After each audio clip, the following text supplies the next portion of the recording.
there heightened radicalization going on among the young men and women folk of the Muslim society? Does it worry you? And if it does, what would you like to tell these girls? How do you think we should avoid more such flashpoints in the future in any part of the country? Because clearly there are some elements who are having a good time out of it and they would not like it to end perhaps.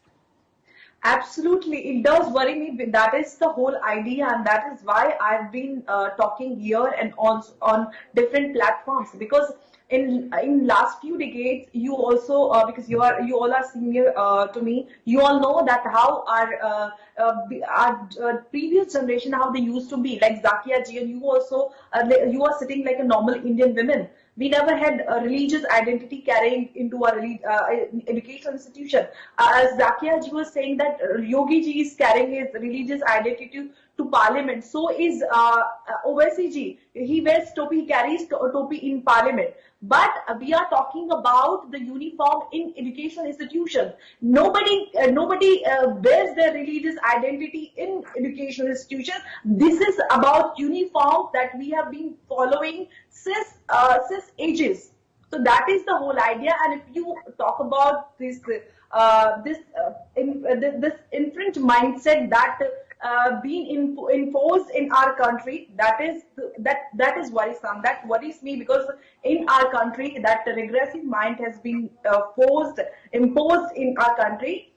And on the contrary, so very quickly, Amber, very quickly, I have very little time left. I'm sorry. Iran, what would you tell this young Muslim woman not to become, a tool, as Ms. Soman was saying, not to become a tool in the hands of forces who are trying to polarize, but rather look at their own future first and their families for that matter?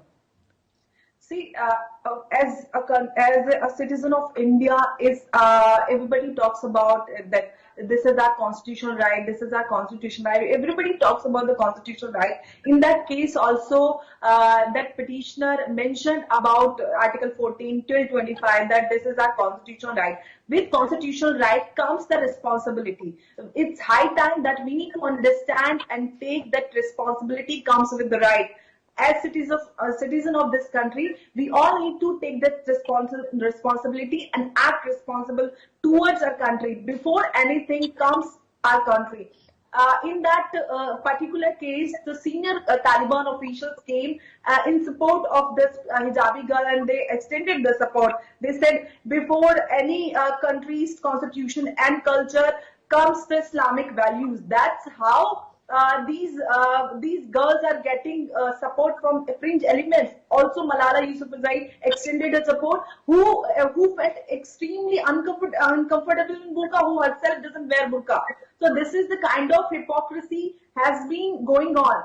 The anti-India forces, they get an opportunity to malign the India's image. Okay, So Amber, I believe I get your point, what you are trying to say, and that is exactly what was the purpose of our show here, to dissect those issues which have been thrown in for obvious reasons, and to understand the core issue here, but at the same time also try to see how it can affect our social fabric and to help prevent that it does not happen so.